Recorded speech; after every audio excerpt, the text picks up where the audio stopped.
Chapter 26. When at a loss for words. I could smell the smoke from the fire pit as I came up the driveway.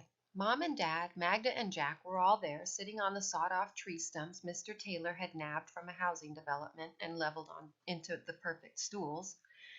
"Cass, come help us test drive this new product I'm considering for the baking aisle," Dad called out.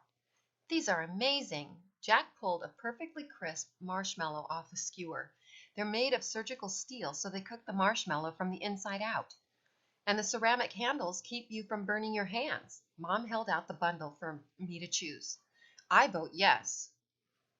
Handing me the marshmallow bag, Jack asked, "So, how's old Delton?" "Fine." I was about to ask, "How's old Bree?" but instead I shut it, preferring to listen to the fire crackle and turn my skewer slowly. Our family takes a lot of pride in the way we roast marshmallows. Toasty golden, that's our motto. Pulling his cell phone out of his pocket, Dad looked at the screen and said, "There's someone here to see you, Miss Corcoran. It's about your etiquette class." "Not her. No, Dad, that cannot be my good surprise." "I'm afraid it is." Mom propped her skewer against the edge of the fire pit and went into the house. As she led Miss Melton Mowry into the backyard, Dad explained, "You see, there's a part 2 to your inheritance from Great-Grandma Reed. Hello, Cassidy. I bet you're surprised to see me." I let my skewer dip into the fire, ruining what promised to be a perfectly toasted marshmallow. Was it the sight of Miss Melton Mowry in a pair of pants, or her taking a seat on a tree stump and selecting a skewer that just did me in? "I am," which was all I had at the moment for polite conversation.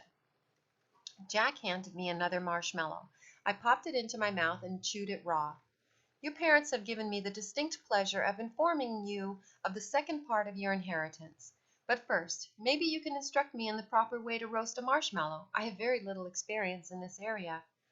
I held out my hand for Miss Melton Mowry's skewer as nightmarish thoughts of etiquette stay-away camp filled my mind. "You can touch as many marshmallows as you want before you choose," I heard myself say. "They get roasted, so it burns off any germs." "I see." Handing the skewer back to Miss Melton Mowry, I watched as she leaned forward and stuck it into the fire. "No, no." I grabbed it back without saying excuse me. "That's too close to the flames. You'll burn it. Oh, and it's okay to grab someone's skewer if they're about to scorch a perfectly good marshmallow. Here, I'll show you, Miss Melton Mowry." Jack took the skewer and demonstrated his patented twirl, exactly 8 inches above the source of heat, which always changed because flames have a way of bouncing around. It was quite a performance. "This is more complicated than it seems. Forgive me, but aren't you the young man who visited our table at the country club?" Miss Melton Mowry asked Jack. "Of course you are." She reached into her purse and pulled out an envelope. "This is your fellow knight of the road, isn't it, Cassidy? But how—" "Maybe you should read the letter, Miss Melton Mowry," Jack said, "especially since it has to do with what I've been saving up for all summer." "You?" I forgot my manners again and pointed at Jack. "You're in on this too?" Putting on a pair of reading glasses, Miss Melton Mowry pulled a single sheet of paper out of the envelope, which she held out to me so I could see what was printed on the front. "To the parents of Cassidy Eleanor Corcoran, to be read and passed on to her etiquette instructor. Your mother gave me this letter on the first day of class when she explained your situation," she said. "To prevent any special treatment of one of my students, I did not read it until our session was over." She turned in her seat so the fire gave her enough light to read. "To Cassidy's etiquette instructor, please read this to my great-granddaughter if, and only if, she can successfully complete your course. Dear Cassidy, something important happened during your last visit. It wasn't that you nearly killed me or that you destroyed some of my precious possessions. It was how upset you got seeing that poor earwig struggle to free itself from the spider's web. I knew then that you were the child who'd inherited my genes, and that someday when you grew up, the drive to stand up for the voiceless would kick in. But truly, you were the most undisciplined child I had ever met. How to get all that energy going in the right direction and harness it for good, like saving the rainforest or protecting Bengal tigers from being hunted to extinction. I knew it would nearly kill you to take politeness lessons, but I firmly believed that if you could live through them, you might see there's an upside to self-control. You cannot always travel on the my way highway, Miss Corcoran. You need discipline. If you are reading this, it means you successfully completed your etiquette lessons. Congratulations.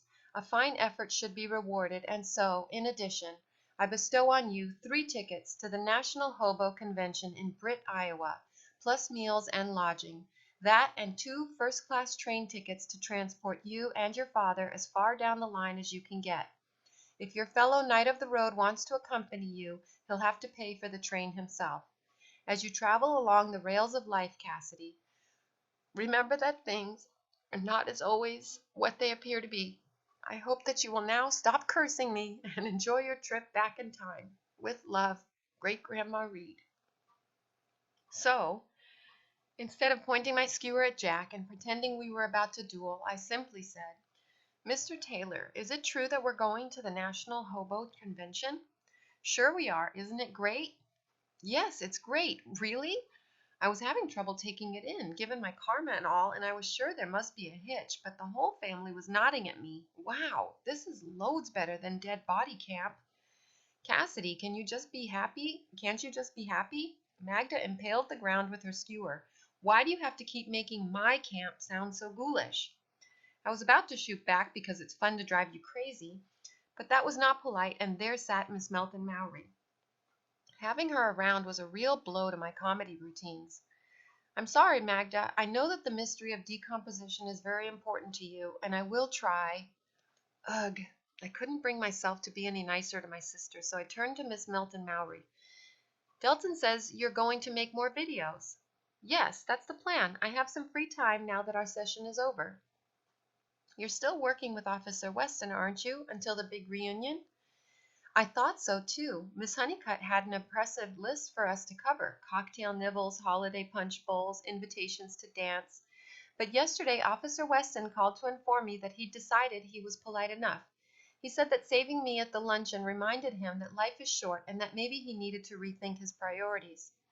Jack handed a perfectly browned marshmallow to Miss Melton Mowry, who stared at it, clearly wondering what to do next. Why, thank you, Jack. Speaking of Officer Weston, she continued, I thought it might be nice to hold a little reunion in a week or so. I was thinking of inviting him, along with you and... I might be busy, I said. Even lying in my Indian sweat lodge was more important than being back in the Melton Mowry School of Poison Purpose. You, Mr. Bean, and Miss Glennon.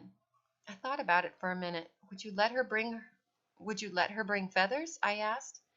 I happened to learn during polite conversation that Officer Weston is very curious about long-tailed rodents. For a private event, I would consider making an exception to the no dander rule. I'll have to check my calendar, but I might be able to work you in. If I'm not frisbee golfing, that is.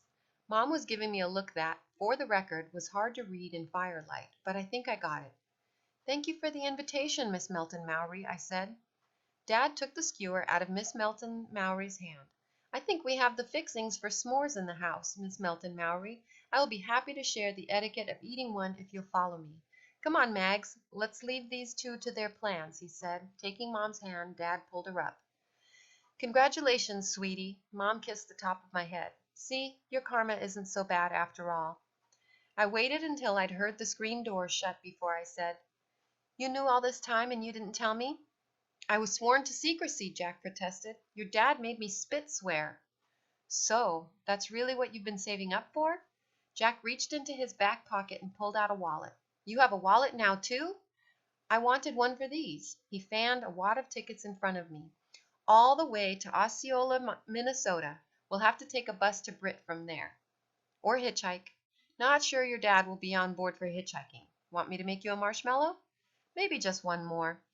I lay back on the grass. It was a perfectly clear night, and you could see the Big Dipper and the Little Dipper and a million more stars I didn't know the names of.